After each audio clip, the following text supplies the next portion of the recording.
So then when did Music Trust really come into your life? When did you get involved? I don't know the year. It was about 10 years ago. I know that because Mhm. we're like, this will be our 10-year anniversary this year. Yeah. Or next year, whichever one it is. Oh, we gonna throw a party? Yeah, I'm working on it. I was kind of like DJing around the city, and there were some guys that were booking me. And the owner of it at the time was sort of like a pretty well-known DJ here. Mm-hmm.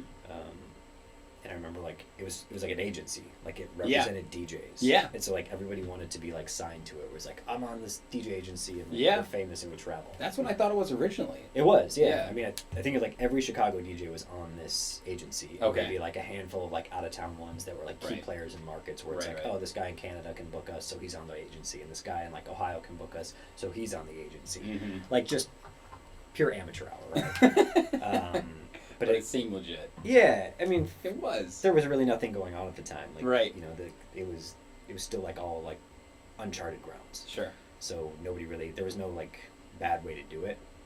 Yeah. You know, as long as people are getting paid, no one's getting hurt. It's like, screw it. Yeah, you're dishing out gigs, you're getting paid. That's the name of the game. Yeah. So after about like I think a year or two working with them, there was a bunch of changes. The owner got like taken off to produce records and kind of like moved to LA. And then the Shit. partners who were living in LA at the time called me. They're like, hey, you're running a lot of stuff in Chicago. Like, would you want to like become a partner and sort of take this on with us and run it? Because we were doing okay. Like, we by no means like we're a profitable company. But Right. it was enough where we had clients. We were working with like Vegas casinos and random hospitality groups and small Yeah. markets. Hotels and everything like that. No, the hotels weren't even a thing really. Oh, we had like shit. one hotel client.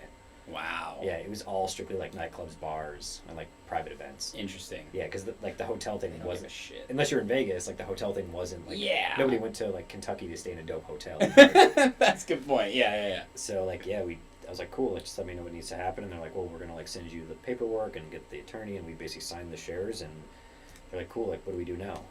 And so we're like, fuck, like I don't know. Yeah. So we kind of just ran it like it was for a while, and Mhm. I was me being like somewhat business savvy. I was like, it's not making money. Yeah. Like this isn't working. And like, Yeah. what sucked even worse is the guys that were on the roster were friends of mine, because that's the reason we all got connected. Yeah. But then like you're letting them down because they're like, I want to go play like in Miami. And it's Right. like, well, why did so and so go to Miami but not me? And it's like, Yeah.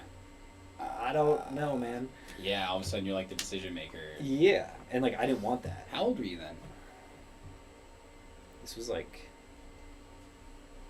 I had to be like 24, It's pretty big shoes 25. Yeah, something like that. for. I mean, be a Yeah. stakeholder in a company. That's That made $0, which Yeah. is terrifying because if we lost money, like it's like, all right, if like we lose money or like Yeah. we get into debt, like the partners have to throw in. It's that's like true. shit. Like close the office, like stop the Comcast internet, like just get rid of everything. Yeah. Which we did. So we ended up like so Oh we did my that, God. and we shut the company down for like 6 months, like just basically like wiped the roster, like wiped the website, and kind of just sat around. Wow. And we had some like really good friends, like professional friends, and like other venues and other restaurants, and I just started talking to them. I was like, what's a need? Like, what are you guys seeing that like could be offered that we don't do? Mm-hmm. And one of the things that popped up over and over was like, oh, like, you guys provide the same amount of DJs all the time, but like if all the DJs suck or we don't want any of them, like you're out. Yeah. And when like I heard that, I was like, so if we went the other way, where we acted as like in-house talent buyers, sort of like a liquor company does, where Yeah. like a Southern or Wirtz, Yeah. where it's like, well, yeah, like if Grey Goose isn't selling, like you don't have to have Grey Goose, we can sell you like Tito's. Yeah. And I was like, let's try that.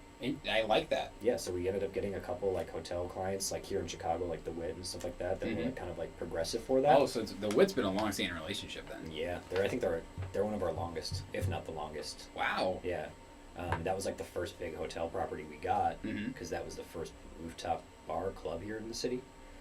It's amazing. Yeah, so like that was like a whole nother like kick in the ass education for me, because like I'm used to nightclubs, bottle service, drink tickets, Yeah. like debauchery, and like the team that was there was great because they sort of came from nightlife too. Yeah. But we had to deal with like this whole other beast of whatever it is, like 400 rooms of corporate hotel underneath it, and like all of it that comes with that. That's a whole different animal. Yeah, but it was like an education like nobody else had. Yeah, of And course. like most hotels outside of like casino towns were shit, and this one wasn't. So it's like, all right, cool. And we kind of just learned a lot, and then just kept going. And like once we realized like we could sell this as like a business, Mm-hmm. we ran with it. Wow. And here we are 10 years later with however many hotels, however many like hospitality groups, It's incredible. Yeah. So, were you knocking on doors type sales? I mean, Everything. how did you go about that? It was a lot of like, who do I know? Yeah. You know, I'm grateful because a lot of the guys that we've worked with have like if you had a job and your boss quit or got fired, you'd be like, shit, like I'm next, or like this could affect me. Yeah. And that's how we were at first. But like when like these like whatever general managers, food and beverage directors would get fired, we had such a great relationship with them, and they loved like how we made their life easier, that they'd ultimately go to another property, and then they'd be like, hey man, like I'm at this place now, like can you come in and like pitch to ownership? It's like, wow.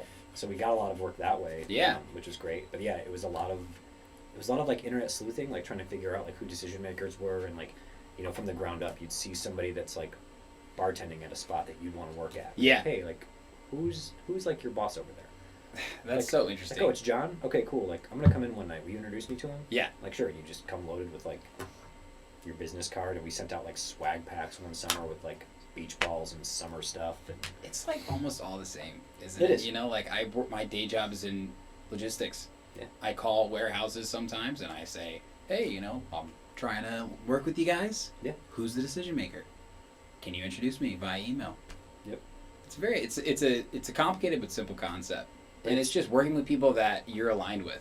Yeah. It's aggravating as shit because I fought my whole life to not end up behind a desk with a computer in front of me, and now I'm like at a desk. Yeah. Granted, it's a fun desk. It's a fun desk. And it's a fun computer. But it's like, even when I DJ sometimes I like laugh because I'm like, I'm behind like a standing desk with a computer. Yeah, Like, yeah. Fuck, man. But yeah. Oh my god. Yeah, it's all the same, man. Like if you want to, like every business is the same. It's like the same shit, the same drama, the same politics. I know. It's just different levels of stress and whatever. It's just a different industry, and I feel like the secret to anything is just love what you do. Yeah. If you're passionate about it and you care and you like actually put time into it. Yeah. Doesn't matter. I mean, there's a guy that made those guitar strings, and he probably hates his job, or he might love it. I don't know. He might love it, but he does. But somebody loves that guitar. Yeah. You know. Amen. Yeah. Who you serving? Exactly. Guitar player. Yeah.